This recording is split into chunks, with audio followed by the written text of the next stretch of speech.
It all started with Karen's obsession over my solar panels. From the day I installed them, she complained nonstop. She insisted they were an eyesore, claimed they violated HOA rules, and even tried to spread rumors that I was stealing energy from the neighborhood. The truth was simple. My panels were legally installed, paid for, and feeding directly into my own grid. Still, Karen couldn't stand the fact that I had found a way to cut my electric bills in half while she bragged about her brand new Tesla. One hot summer afternoon, the inevitable showdown came. Karen pulled into my driveway without permission, plugged her Tesla into my outdoor solar charging port, and smirked like she owned the place. When I came outside and told her she had no right to siphon my power, she waved her HOA rulebook in my face and barked, "The HOA has the right to shared resources." Shared? Since when did my personal solar grid become public property? The argument escalated fast. I told her to unplug and leave immediately. She refused, daring me to do something about it. The tension boiled over. Sparks literally flew when the cable overloaded from her demanding charge.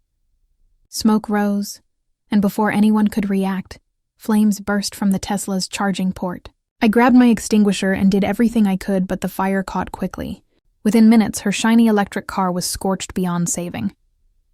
Karen, instead of taking responsibility, screamed that I had set her car on fire out of spite.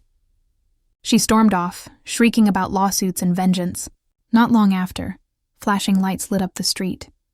She had called the police. Officers questioned me, and I calmly explained what had happened, showing them the melted charging cable and the overworked solar inverter. Neighbors who had witnessed the whole ordeal backed up my story, pointing out that Karen had trespassed and forced her car onto my charger without permission. The cops weren't impressed with her theatrics. When they asked if she had been granted permission to use my property, she stammered, "Well, it's community power." That lie collapsed instantly when they looked at my official permits and receipts.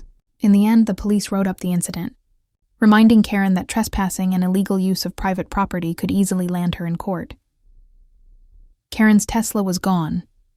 Her pride was scorched, and her HOA buddies suddenly kept their distance. As for me, I stood on my porch with neighbors shaking my hand, all of us laughing at the irony. Karen had tried to humiliate me for going solar, and in the end, her arrogance quite literally went up in flames.